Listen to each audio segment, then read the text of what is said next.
I'm going to tell you everything you need to know about the woman who was unalived by her husband after she exposed him for the disgusting waste of space that he is.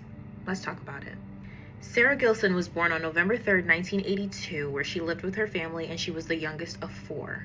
She had a great relationship with her family and her siblings. Her friends would describe her as an amazing friend with a zest for life. She was a great listener and just a great person to have in your life overall. Sarah was married twice. Her first husband's name was Lyle Landers. They met when Sarah was in her mid-20s and they got married when Sarah was 27. They were happily married. They ended up having two kids, but they did end up having an amicable divorce in 2019. They both decided that it was just the best thing for their kids, but they remained amazing friends and they were co-parenting well. Sarah decided to remain single for a few years, really focusing on herself, on her kids, on her career. And after some time, this is where she met Sean Duffy. He was initially super romantic, and Sarah would say that he was exactly the type of man that she was looking for. Sean was also married before. His ex-wife's name is Stephanie. They were together for about 20 years and they had 5 children. Stephanie would say that their marriage was not good. Sean was not a good person. He did not treat her well. He was very abusive, controlling. It just overall was not a good marriage. She tried to leave several times, but each time she did, he threatened to unalive both her and himself. And after about 20 years, she was finally able to escape this relationship. Now, with his marriage with Sarah, his mask eventually began to slip. He became the controlling and abusive person he was in his first marriage. Their relationship was very on again, off again. They would split up and get back together, split up and get back together. And there was even a time where they did split up. Sarah filed for a restraining order that was not granted, and she filed again. This time she came with video evidence that showed him sneaking onto her property and peering through her windows. And with this video evidence, the second restraining order was granted. But after some time, Sarah requested for the restraining order to be lifted and they decided to get back together. Now, throughout her relationship, she did talk about how abusive Sean was towards her. She told her friends, her family, and even her ex-husband knew about it. And he even reached out to her and offered her help to get out of this abusive relationship. But unfortunately, Sarah was trapped. Both Sarah and Sean were very active on social media. Sarah would post a lot about beauty content, clothes, shopping, traveling, and she would also post things about Sean. Sean, on the other hand, was posting more controversial things. He would post a lot of misogynistic content, hating women, hating his wife, which was supposed to be relatable male content about how much you hate your wife, whatever.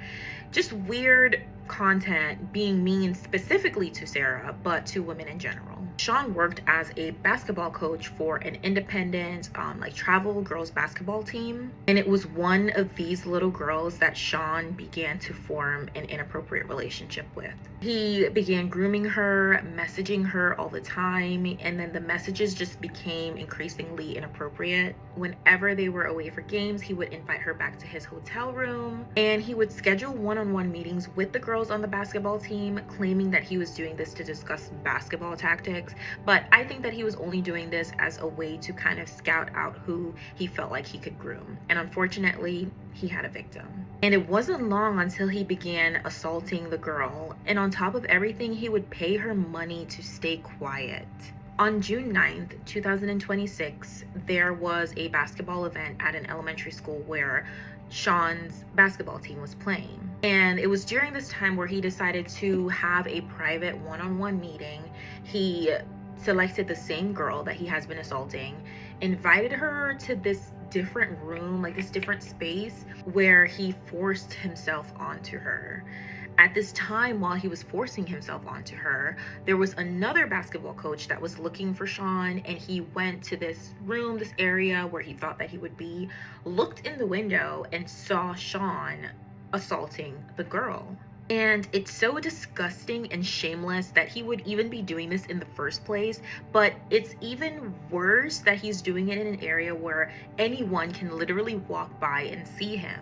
Thankfully, this basketball coach intervened right away. He confronted Sean, he let the girl's parents know, they called the police and reported the situation. And after the girl's mom was informed of the situation, she sat the girl down and had a conversation with her about the whole thing. And the girl would report that this was not a one-time occurrence. It was something that had been ongoing. And she also told her mom that he had been giving her money to keep quiet. After the police were called, Sean was on the run. They obtained a warrant for Sean's arrest and they attempted to find him and arrest him. But because Sean is a part of the Osage Native American tribe, there was a lot of red tape that the police had to go around because this is a protected group of individuals. So they couldn't just find him and arrest him. There were a lot of steps that they had to go through, both at the state and federal level. And it's so unfortunate because if they didn't have all this red tape that they had to maneuver, the additional tragic events of today's case would probably never occur. After Sarah was informed of the situation, she filed for an emergency protective order against Sean, protecting both her and her children. But tragically, it was not enough.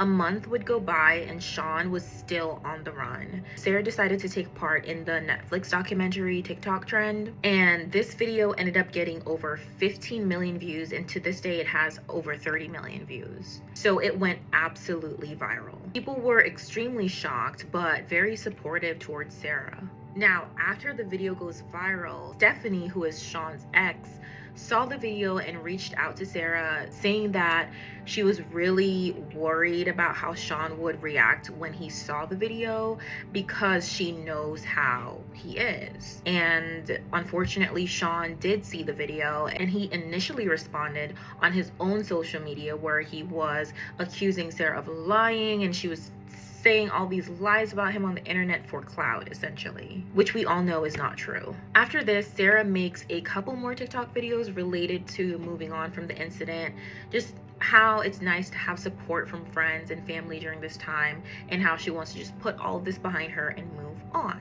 And her friends would also say that she was coming back to her normal self and laughing, cracking jokes, and focusing on the things that were really important for her. However, on July 23rd, 2026, 12 days after Sarah posted the viral video, this is when the tragic events of today's case would occur.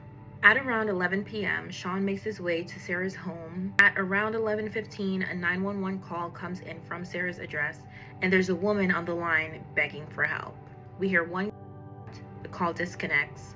Another call comes in, and it's from a teenage boy who is Sarah's son, who was home at the time.